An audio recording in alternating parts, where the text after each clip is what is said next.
We're now with the Emergency Communication Center, ECC. This is our second hearing. So, Dwayne, if you could introduce yourself and your colleagues and then make whatever introductory statements you'd like to make. Okay. My name's Dwayne Phillips. I'm the Director of Emergency Communications. On my right is Dwayne Vance. He is the Financial Officer of Emergency Communication. On my left is Assistant Director Michelle Peterson over Operations. Behind me I have Acting Assistant Director Angie Milliken, who is over Support, and then we have Mark Lynham, who is the part-time employee with the Emergency Communications District. Okay. Go ahead. All right. I just want to say that the Emergency Communications Center answered over 350,000 911 calls last year, keeping our abandon rate under 7%, and our answer time averaged 6 seconds. That's the second ring, if you want to put that on the system, and that was all without compromising our non-emergency calls. We answered over 625,000 non-emergency calls last year with an abandon rate of less than 20% and an average answer time of 25 seconds. ECC employees assisted with CPR over the telephone on 9 different occasions, and we birthed 6 babies over the phone, including 4 boys and 2 girls. Oh, really?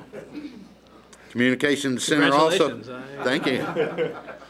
It wasn't me, it was one of the employees. But Communications Center also received the National Center for Missing and Exploited Children's Partnership Award. We also won the IACP Excellence in Technology Award for our Smart 911 program. You was out there when we started that back in September a year ago. Right. I continue to get calls from all over the country wanting to know how that program's going, and the interest continues to grow. I think we were one of the largest first communication center in the country to do that. Presently, today, we have over 10,000 households enlisted in that program. ECC also received our second reaccreditation from CALEA, and Nashville, as you know, I'm sure Chief Anderson mentioned, is now one of only 7 cities in the country that received the TRIARC award from CALEA, meaning the police department is CALEA certified, your emergency communication center is CALEA certified, and now the police training academy is also certified. And our center continues to be the showcase for the Premier 1 CAD. Can you tell us what that is? The CAD is the Communication Aided Dispatch.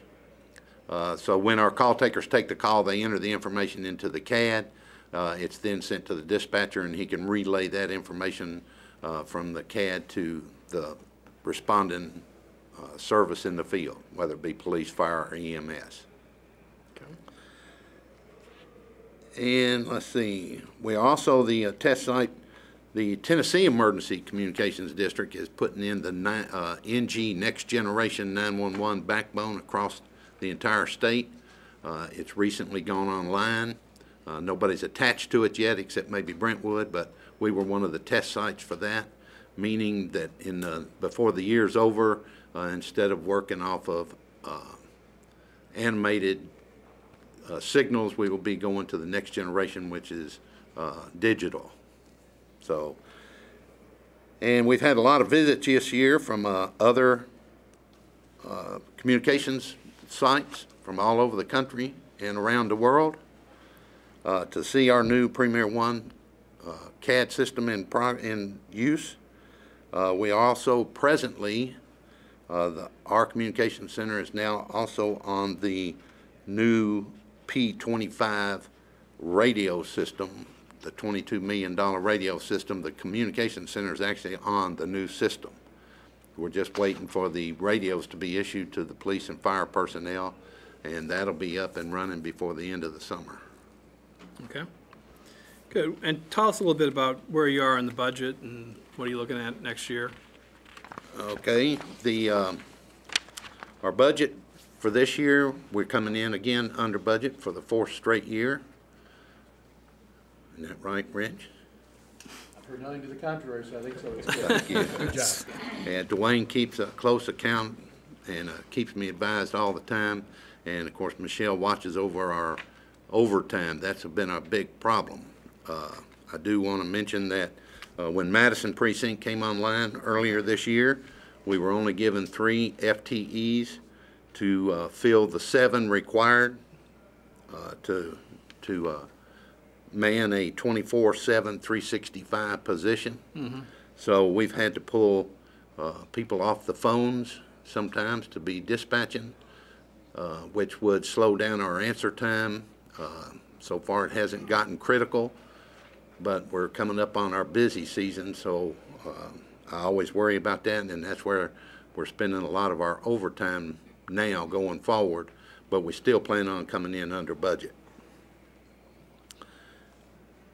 We also have national standards for incident management. Span of control says that if you're a supervisor, you should be managing somewhere between 3 and 7 people at the Emergency Communications Center in operations. We usually only have 2 supervisors on duty. Occasionally we have 3, but most of the time it's only 2. That means 1 supervisor is watching the 12 dispatchers that are working, which is 8 police departments, 7 precincts in their county-wide, plus 4 fire dispatchers. And then we'll have 8 to 14 call takers, depending on what shift it is, answering the phone. So I really need 3 additional supervisors for operations. I mentioned our new computer-aided dispatch, the CAD system. It's a very modern, complicated system.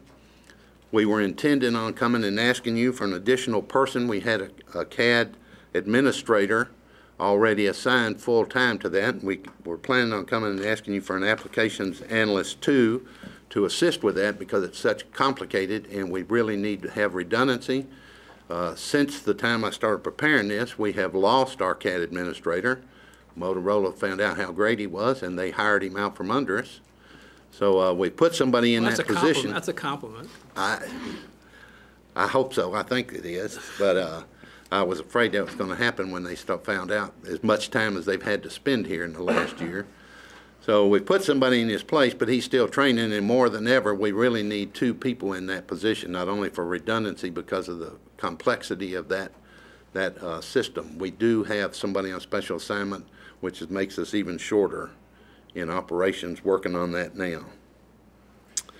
And as I mentioned, CALEA getting recertified. CALEA has become a full-time operation. They are now going to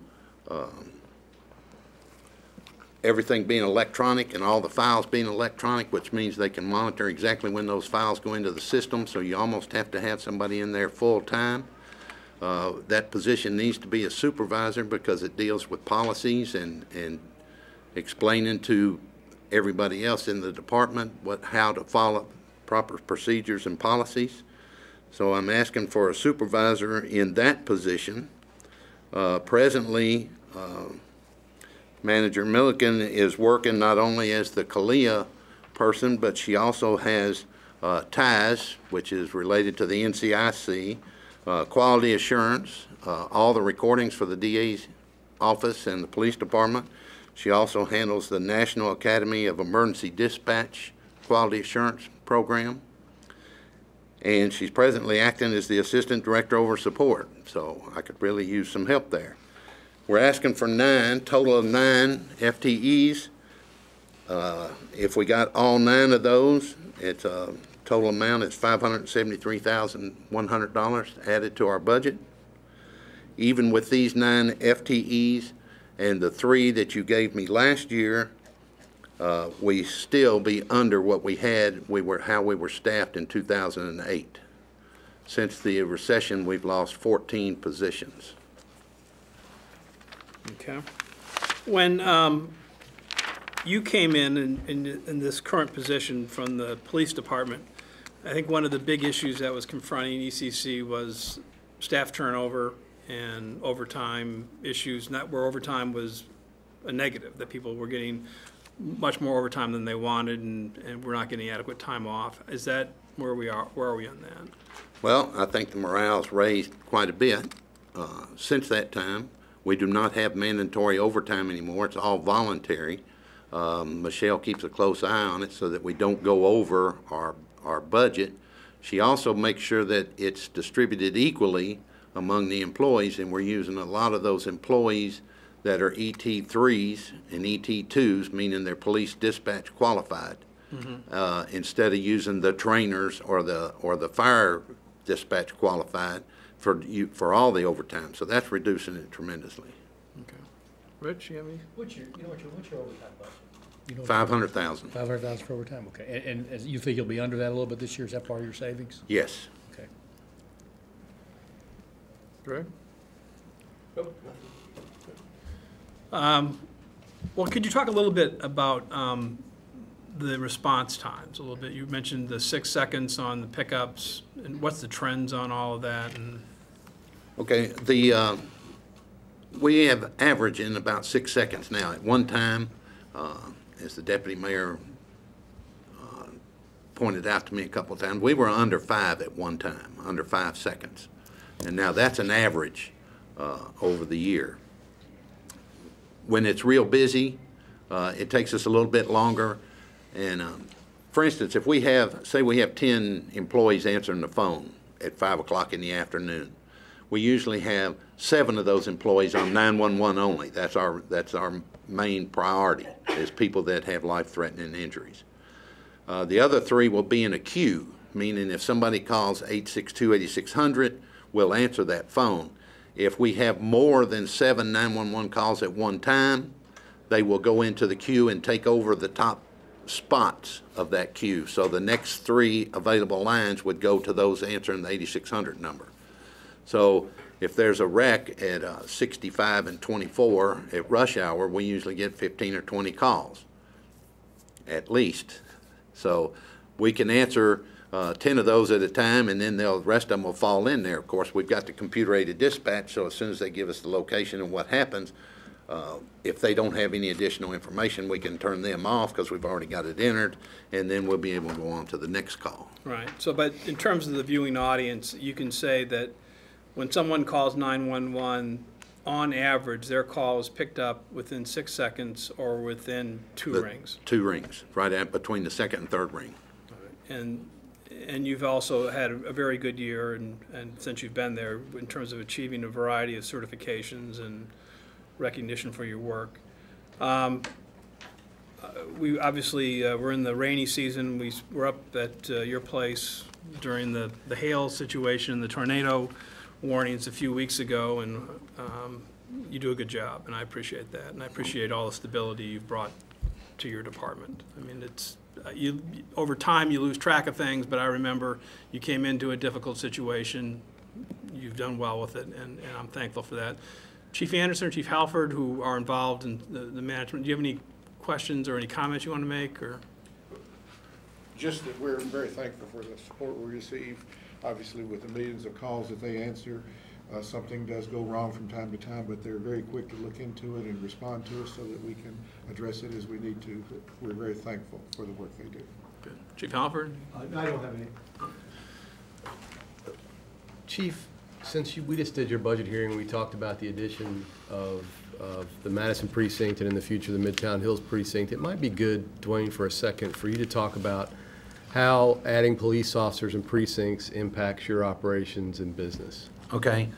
When you add a police precinct, that means they have to have another channel to work off of so that they don't, 2 precincts working off one channel overloads it, especially during the daytime hours, which would mean that we would need 1 more position to dispatch to that new precinct.